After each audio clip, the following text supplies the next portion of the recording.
The wind blew through the dusty town of Cactus Bend, carrying the smell of horses, smoke, and old dreams. The year was somewhere in the 1880s, a time when the West was still wild and full of stories that began with bad luck and ended with courage. Among those stories was the tale of a man named Elias Boone, a man who had once been known for his easy smile and honest work, but who had lately become known for running from debts and trouble. Elias had not always been unlucky. There was a time when he had his own herd, a small cabin by the river in hopes of building a better life. But in the West, good luck could turn bad faster than a dry wind changes direction. He had borrowed money to buy cattle, dreaming to double his profit at the next auction. Then came the drought.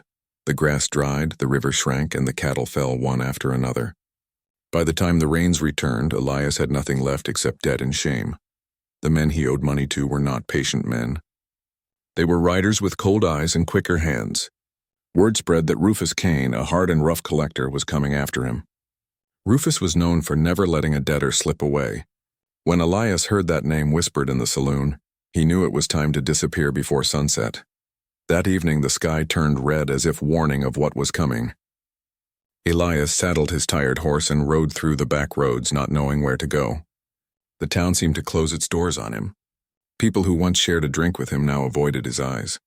He could almost feel Rufus and his men behind him, following the dust he left on the trail. By midnight, Elias was exhausted. He left his horse behind an old barn and slipped quietly through alleys behind the main street. That's when he saw a small wooden sign swinging in the breeze. Copper Trail Laundry, ladies only. It was a laundry house run by women who worked harder than most men in town. Buckets of steaming water stood by the door, and inside he heard the sound of laughter and scrubbing. The smell of soap and fresh linen filled the air. He hesitated at first. It was no place for a man like him. But when he heard the sound of horses in the distance, he knew he had no choice. He stepped inside, hat in hand, covered in dust, his eyes full of worry. The women turned to stare at him. Most of them stopped working, unsure of what this strange, tired man wanted. The oldest among them, Clara May, came forward. She was tall, with kind but sharp eyes, the kind that could see through lies and fear alike. "You lost, stranger?" she asked. Elias swallowed. "Ma'am, I don't mean trouble. I just need a place to rest for a few days. I'll work for it, I swear." Clara folded her arms. "This is a laundry house, not a hiding place." "I know," he said softly. "But if I step back out, there are men out there who won't let me see another sunrise." Something in his voice, maybe the honesty, maybe the weariness, made her pause. She looked at his torn boots, the dust in his hair, and the quiet way he held his hat against his chest. After a moment she sighed. "You can stay," she said, "but you'll earn your keep." "No free meals here." Elias nodded quickly. "Thank you, ma'am." "I'll do any work you say." And that's how a tired ranch hand became part of the Cowgirls' laundry house. The first few days were strange.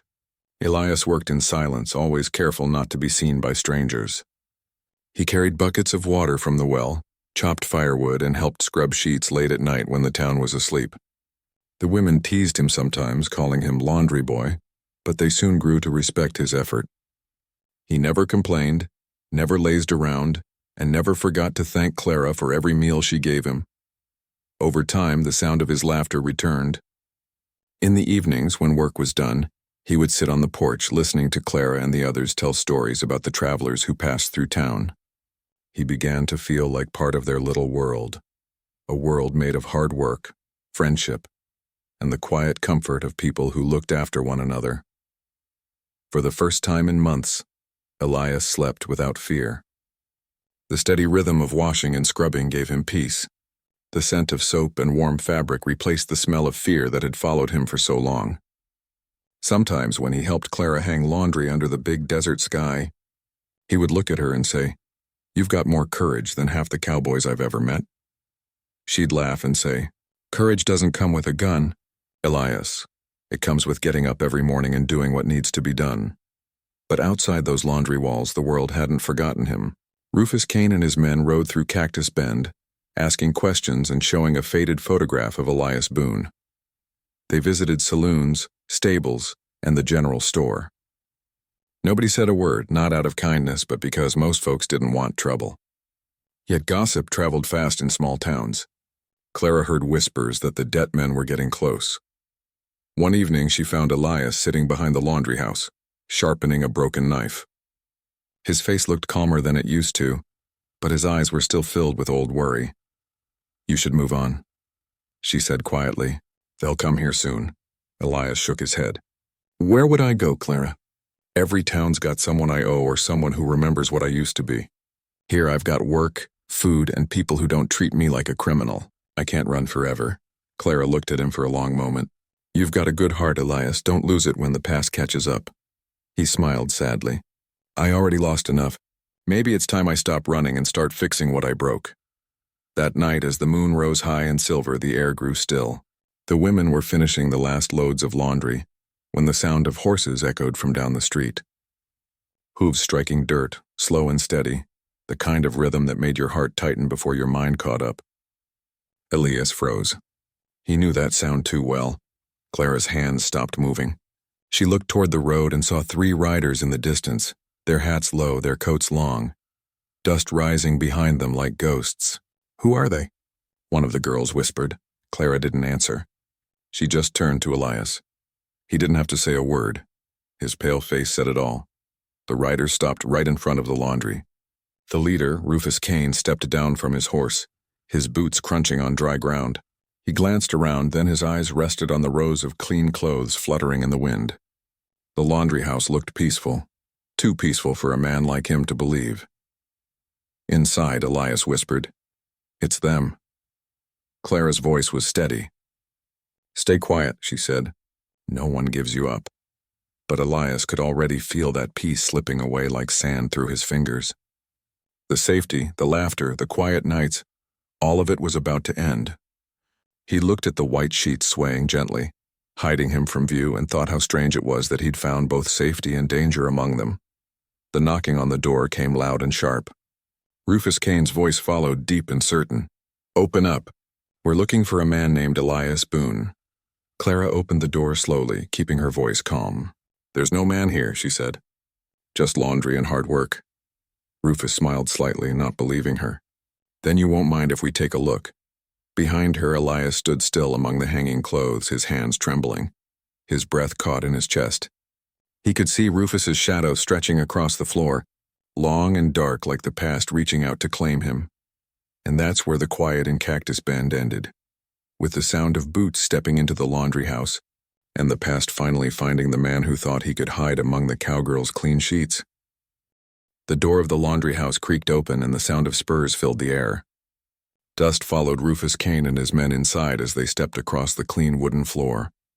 The women froze, the steam from the washing tubs curling around them like fog. For a moment no one spoke. Even the air felt tense, as if the whole building was holding its breath. Clara May stood firm by the doorway, her hands on her hips, her eyes steady. "You're tracking dust through my clean floor, Mr. Kane," she said in a calm but warning tone. Rufus tilted his hat back just enough for his sharp gray eyes to meet hers. "I'll sweep it myself once I find the man I'm looking for." "We told you," Clara said evenly. "There's no man here." He walked slowly, looking around at the lines of drying sheets swaying from the ceiling. "Funny thing about lies," Rufus said, his boots echoing softly. "They wrinkle just like linen when you don't handle them right." Behind the rows of hanging sheets, Elias Boone stood still. His heart pounded so loudly he thought they could hear it. He could see Rufus's shadow moving closer, the scent of soap mixed with fear. He looked toward Clara, who gave a tiny shake of her. It read a silent message telling him to stay hidden, but Elias knew this couldn't. Last, Rufus stopped by a wooden table and ran his fingers over a familiar-looking hat sitting on a hook. He lifted it, turned it in his hand, and smiled. "This hat's been through rough country," he said. "Belongs to a man who used to owe me more than a few silver dollars." Clara's jaw tightened. "Lots of travelers lose hats here." Rufus looked her in the eye. "Not this one." The silence that followed was heavier than any shout. Elias could have stayed quiet. He could have slipped out the back and run again like he had so many times before. But something inside him, the shame, the weariness, the memory of Clara's kindness, told him it was time to stop. He stepped out from behind the sheets, his voice steady though his hands trembled. "That hat's mine," he said softly. "And so's the debt you came for." The women gasped. Clara turned sharply, her face pale. Rufus's men reached for their belts, but Rufus raised his hand to stop them. He looked at Elias for a long moment, surprised, maybe even impressed. "Well," Rufus said slowly, "I'll be." Elias Boone finally shows his face. Elias nodded. "No sense hiding anymore." "I'm tired, Rufus. You want me? I'm right here." For a few seconds the room was so quiet that even the ticking of the wall clock seemed loud. Rufus walked closer until he was only a few steps away. The two men stared at each other, one with guilt, the other with judgment. But there was something else in Rufus's eyes, a faint trace of old memory. "You remember the winter at Red Rock?" Rufus asked quietly. Elias blinked. "I remember. You were snowed in with your horse half dead. I gave you shelter and food." Rufus gave a slow nod. "You did. Never forgot that." Clara watched them both, her heart easing slightly. Rufus sighed, then looked around at the women working behind him. "I didn't ride all this way just to drag a man through town in front of ladies," he said. "But a debt's a debt." Elias stood straighter. "You'll get your money, Rufus, maybe not in silver, but in work. I'll do whatever it takes." Rufus tilted his head. "You offering to work it off?" "I am," Elias said firmly. 3 months of labor. Whatever job you've got." One of Rufus's men laughed. "You think we're running a charity, Boone?" But Rufus raised his hand again. Quiet. He studied Elias's face one last time, then nodded slowly. "You drive cattle, don't you?" "I used to," Elias said. "Then you'll do it again. We're driving a herd down to Santa Fe. Hard road. Hot days, cold nights. But if you make it to the end, your debt's cleared." Elias looked at Clara. She gave him a faint smile, the kind that said she believed in him even when he didn't believe in himself. "I'll do it," Elias said. "Then pack your things," Rufus said. "We ride at sunrise." That night the laundry house was quiet. Most of the women were asleep, but Clara stayed up mending a torn sheet by lantern light. Elias sat on the porch staring at the stars. The desert stretched endlessly before him, empty and mysterious, like the future he didn't yet understand. Clara stepped outside and handed him a small cloth pouch. "Your wages," she said softly. "You earned every penny of it." Elias took it but didn't open it. "You've already done enough for me." Clara shook her head. "You worked hard, Elias. You didn't just hide here. You helped us. The place is better because of you." He smiled faintly. "You gave me a chance when no one else would. I'll never forget that." She looked at him for a long time, her voice quieter now. "Don't run anymore. You're better than that." "I won't," he said. "I'll come back. Not to hide this time, but to build something right." The lantern flickered between them, throwing soft light across their faces. For a moment, neither spoke. The night around them felt still and peaceful. Finally, Clara said, "Then promise me you'll keep your word." "I promise." Morning came golden and cold. Rufus and his men were ready, horses saddled, supplies tied down. The town was just waking up as Elias Boone stepped out, his small bag slung over his shoulder, his old hat resting firm on his head. Clara stood by the doorway, arms crossed but eyes warm. "Safe travels, Elias Boone," she said. He tipped his hat. "I'll see you again, Clara May." He mounted his horse, the same one he had abandoned months ago. Rufus had somehow found it and brought it back. As the group rode out of Cactus Bend, Elias looked back one last time. The laundry house stood bathed in morning light, steam rising from its chimney, white sheets fluttering like flags of peace. It looked small from a distance but felt like the biggest thing in his life.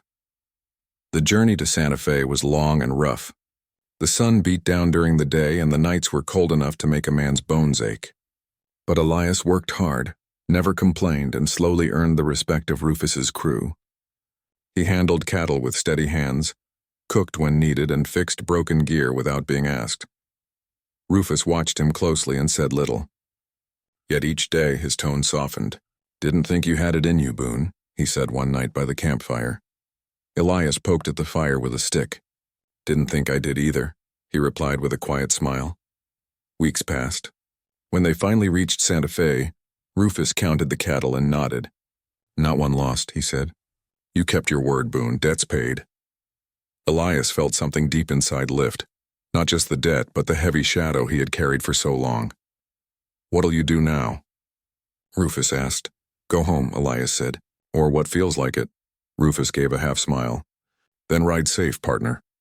When Elias returned to Cactus Bend months later, the town looked the same but felt different. The Copper Trail laundry still stood bright and busy. The scent of soap and steam filled the air. Clara was hanging clothes on the line when she saw him approach. He stopped by the gate, hat in hand, unsure what to say.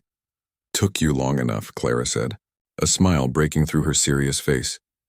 "Had to make sure the world was clean before I came back," Elias joked. She laughed softly, shaking her head. "Well, you're just in time. The boiler's leaking again. You want your old job back?" He grinned. "Wouldn't want to start another debt." And just like that, he stepped back into the life he had found. Not as a man running from his past, but as someone who had finally made peace with it. Years later, travelers passing through Cactus Bend would still hear the story. About the man who once hid among the cowgirls, laundry to escape his debts and ended up finding his courage instead. Inside the laundry house on the back wall hung his old hat, faded by sun and dust, a quiet reminder that even the dirtiest past can be washed clean with work, kindness, and a promise kept. And every time the desert wind blew through the hanging sheets, it carried with it a whisper of Elias Boone's story, not of failure, but of redemption earned one clean shirt at a time.